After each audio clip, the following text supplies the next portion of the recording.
Hi, my name is Stacy Levy, and I'm here to talk with you about how you as a parent or caregiver can help your child achieve success in their therapy program. So first of all, let's go over some words that I might be talking about that you may be unfamiliar with. And so first of all, we'll talk about the plan of care. A plan of care is what the therapist is going to create based off of assessment findings and observational findings in addition to parent concerns and feedback, and is going to outline goals and objectives that are going to be short-term as well as long-term, and they are going to be things that those therapists are going to be working on directly as well as indirectly during the therapy session. So let's back up a little bit where that plan of care comes from. The key to really your child's success in therapy is parent involvement and parent contribution. So we start that at DTS with the parent completing a pretty intensive intake form. And in that intake form, there's actually questionnaires and pre-assessments that help us direct where we want our assessment energy to go.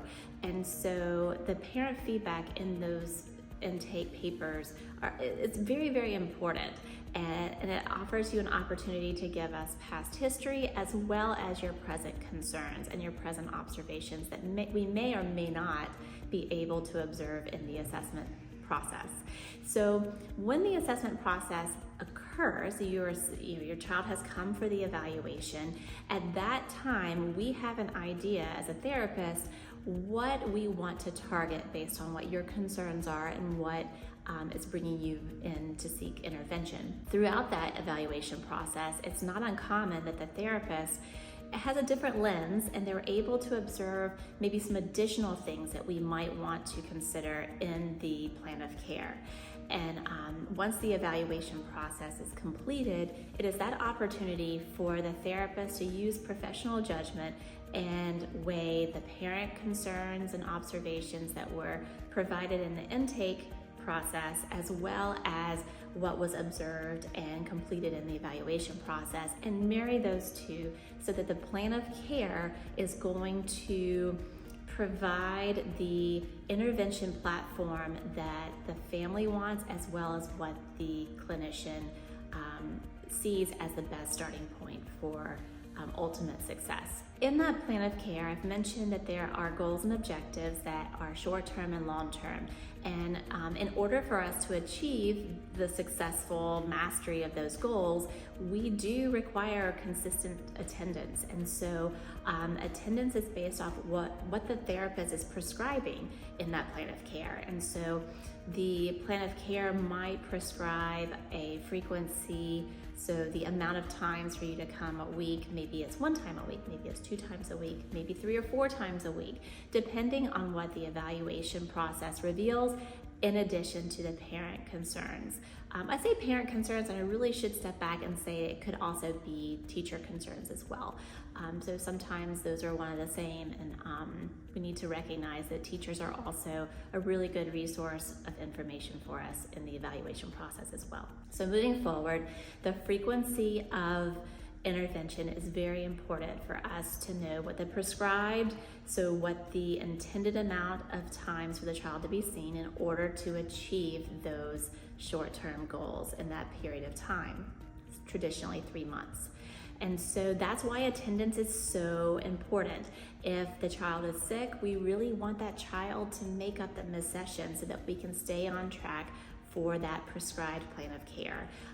If there is a break from school, we really want that child to come into the clinic if they're being seen at school, and we really want them to participate in their intervention.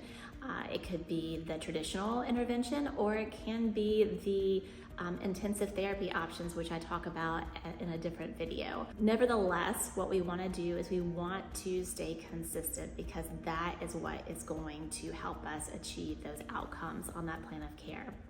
Another thing that parents and caregivers can do that will set us up for success is coming and sitting in on our therapy sessions. You don't have to do it every time. We invite you. We have an open door policy at DTS, and we encourage parents and caregivers to come and participate in the session. It's a great opportunity for you to hear how the therapist is talking about what they're doing.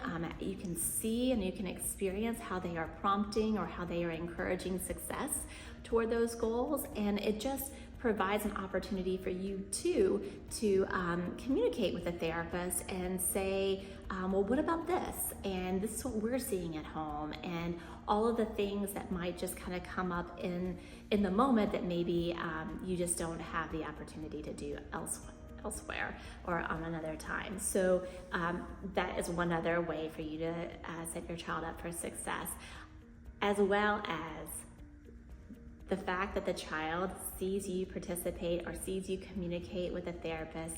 Your child is going to know that you're on the same page, and that is going to drive internal motivation. And so we know with parent involvement, internal motivation, consistent attendance, all of that is going to set your child up for the ultimate success. So once again, how you can set your child up for success and achieve pediatric outcomes, your ultimate outcomes, is to provide as much information as possible in the intake process, be aware of the plan of care, really stick to the frequency that's prescribed in the plan of care, and that is by prioritizing therapy as well as consistently attending the therapy sessions, rescheduling if that's also necessary. Also coming into the therapy sessions, participating in the therapy sessions. You don't have to participate, you can just sit in the back if that's your preference as well. But just being there will also help your child know that you are on the same page as the therapist, and will drive that internal motivation, which is what we all want. We all want for your child to succeed and to meet those goals. There's nothing better than to achieve those objectives and to plan the graduation from therapy. So we hope that this is helpful.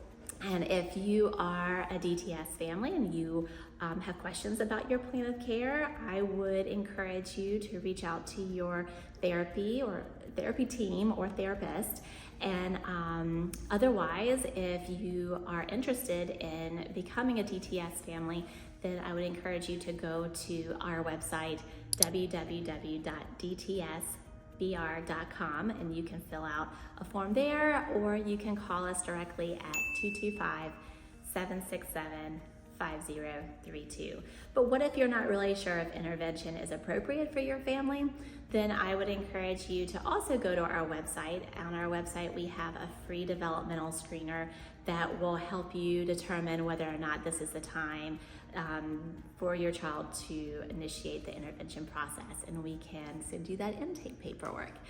Okay, so thanks for listening, and we hope to see you at DTS.